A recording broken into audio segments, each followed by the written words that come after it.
Hey there. Anyway, just another little video today on my dog Jin. Jin. Hey, sweetie. She did a whole bunch of ceremony with me in 2014. Epic ceremonies. Barbados ceremonies alone were something like over 10 days. Yeah, that was like in September 2014. He passed in June this year, 2016. Very sad. Yeah, yeah. Anyway, sit down. Sit down. Let everybody see you for 1 second. Jin! She hates being photographed or taped. There she goes. Jin! She's pretending to do something. She's not. Jin! Sit. Sit. Hi. Hi there. Oh, hi, Jin. What are you doing? Okay, so anyway, we're going to talk about... I have been working on animals basically my whole life. So some about what I'm going to say may kind of be worrisome to some of you. You may think that I'm psychologically impaired, but I'm not. I come from two families of shaman, healer, herbalist, exorcist, prophets. So I grew up on the very do side of things and was raised that way. I imagine that I was really strange to people. Probably, that I had to deal with in school, all the way through school. Just, yeah, I was like a circle peg. People were trying to pound through a square hole. Anyway, so the first things I started working with were the bugs in the planet.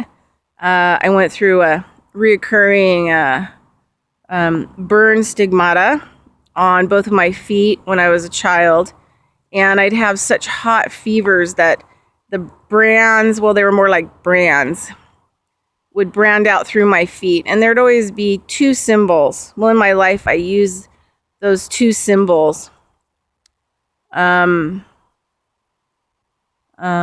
of in everything I do, and it kind of goes to some Native American stuff, the 4 directions with the circle around it. Anyway, and they were a little more complicated than that, but that's basically the basics. And yes, I did go to 2 different therapists in my life to try to figure out if I was insane, that I was really hearing voices, the work that I was doing, my abilities. And yeah, it was all spot on. One of my therapists was actually murdered. The local people in Reno claimed it was a suicide, but I don't know how you slit your wrists and hang yourself. And then the building he worked out of burned down to the ground.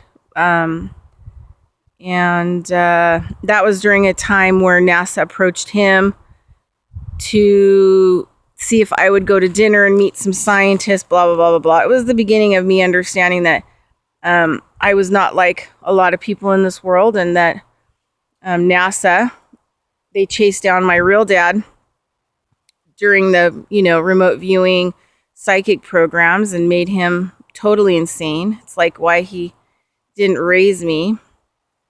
And so, yeah. So, I've been in the government conspiracies, if you want to call them. I have been a government conspiracy, my whole life. So anyway, so I started raising bugs from the dead. Grasshoppers don't like it. And it took me a long time in life to figure out that grasshopper only moves forward. It always jumps forward. It doesn't jump backwards, the energies. So of course it's not going to be brought back to life. Bees. And to this day, I have interesting relationships with bees. This being attacked by this hive here was this underground hive while I've been here was kind of shocking for me. It kind of took me back, but it's all right. Anyway, so bees have helped me a lot with making decisions and signs and, all kinds of stuff through the course of my life and raising them. So I started really working with bugs and nature from like age 5. So from 4 to 5, I have a reoccurring brand stigmata brought on by heavy fevers 3 times in 1 year, to where like literally death. At one point, I had pneumonia so bad during that time frame that the doctors had me at the hospital and just sent me home because they didn't suspect I would make it and I would be better at home. And then having kind of like, I think during that time period was like an activation of bringing two worlds together, helping me to activate, the connection or the energies within or the energies to be brought forward. Here's a bird. Hear him. Hi there. Oh. Yeah. So he just landed in the tree and he's listening to me and talking. He's talking too. Anyway, so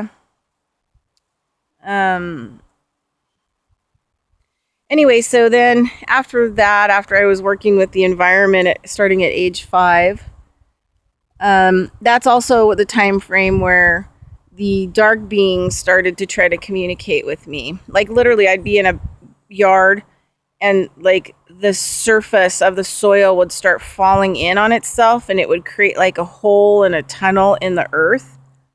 And then I would hear voices like starting to talk to me. And we lived in places where, we were like heavily attacked by, I was, demonic presence. My sister was. She was actually thrown off a bunk bed and her from the top bunk, and I woke up and she was screaming and there was like blood everywhere all over the walls and everything. And her chin had been cut from, across, not quite the throat, but underneath the chin. And she had to go in and have like all these stitches. And she even had like bars on her bed to keep her in and everything. And they were all like removed.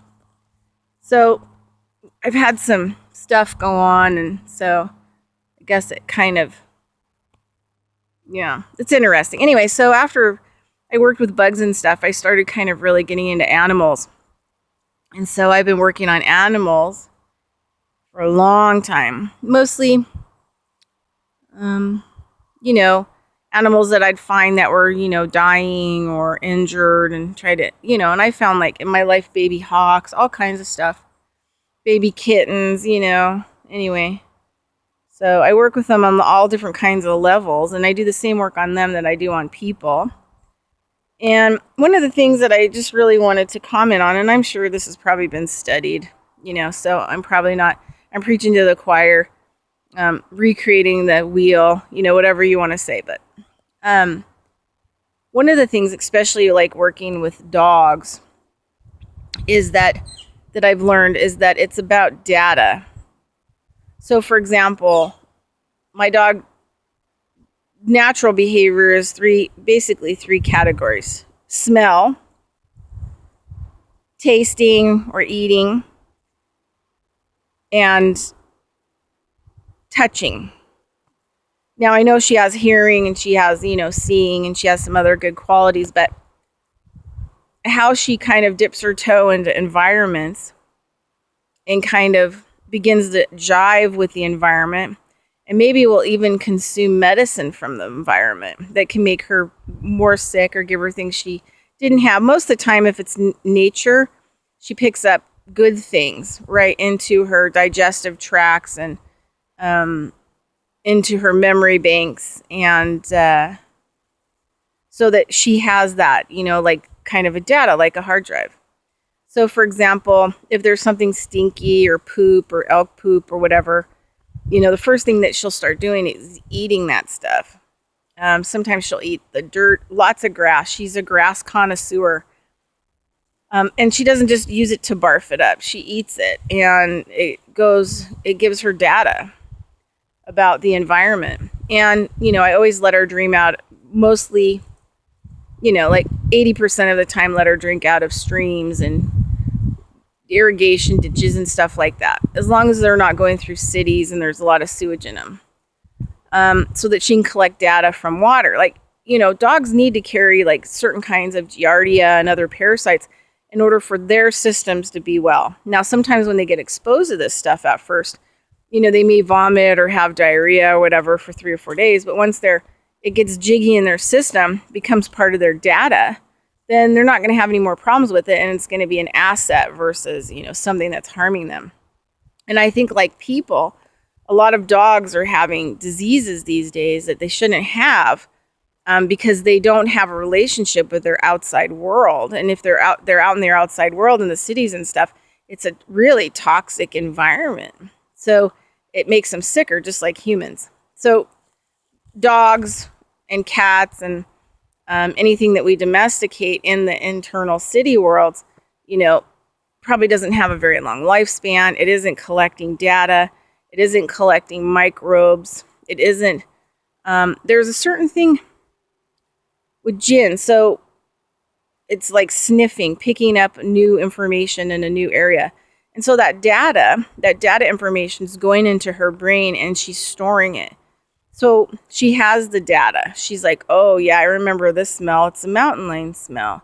So if she smells it again, she has the mountain lion reaction because she knows that animal, and this is the data that she has in her brain. However, she doesn't really know how to deal with something like that unless she has previous data. So on a mental level, the dog needs to work and kind of make its own library through the smell that creates a storage data memory in the banks.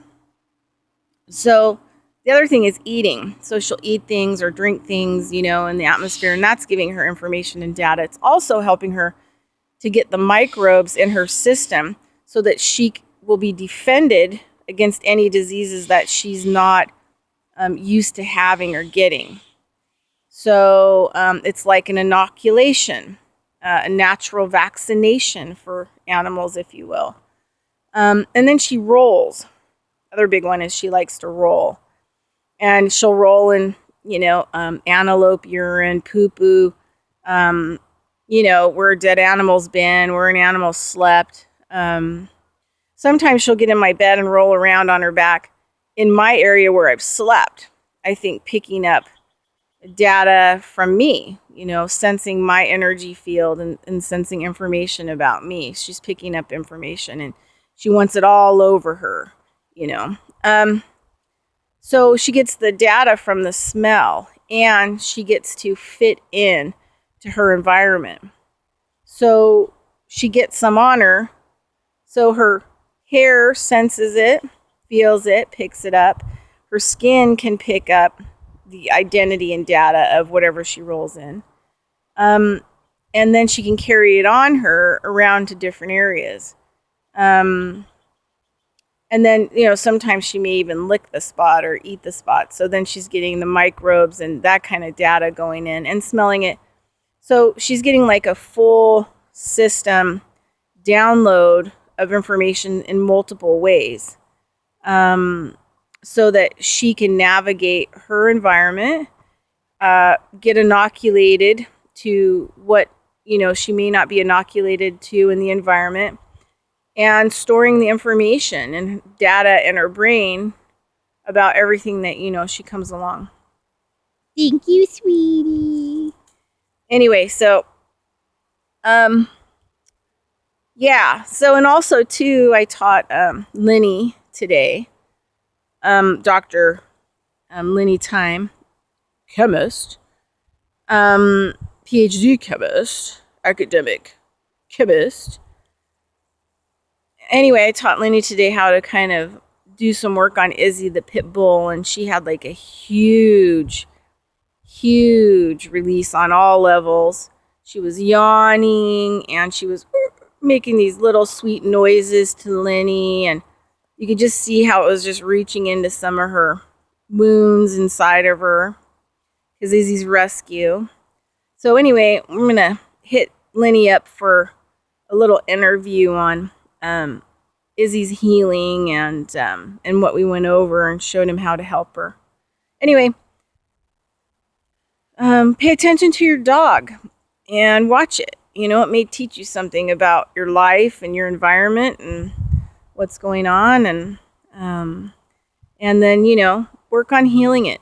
And if you have any questions on working with your dogs or horses or other animals, and I'm in the vicinity, I can come and take a look. I like to take a look at the whole environment, how it's all set up, how they're taken care of, how they're fed, watch nuances, watch the animals. But always Skype video call.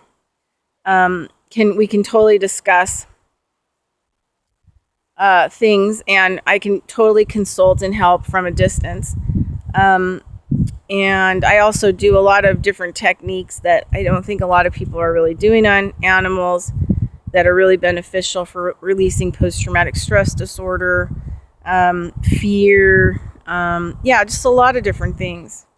So anyway, that is kind of an update, information about your dog in particular. We're talking about collecting information from its environment as data, and how I've visually noticed over having my dog. Well, how old are you going to be? You're going to be 6. Yeah. So that means that I'll have her 5 years in December. So over the course of a period, I'd say that, she has taught me a lot about a lot, and also has really brought my healing work with animals into really full swing and out into the public in a big way. And I also do come out and look at farms and animals and, stuff like that. So even though our goats got slaughtered here where I'm building the farm on the land, I had kept telling them that they needed night pens. And then we would take them out, and graze them in different areas for different reasons. And anyway, nobody cared. So I attempted to save the goats, but it was met with disdain, I guess, because I'm a woman, right? And I think American men, I don't know what the hell is wrong with them and women, but whatever it is, it's not good. Okay, that is it. Jen, you want to say anything? Wave goodbye. Wait, can you wave goodbye? I know she's being subdued. Hi, Bug. Oh, that's my girl. That's my beautiful girl in the world. Oh, hi. Oh, I say goodbye. Oh, thank you, sweetie. All right, everybody, have a great day. Bye-bye.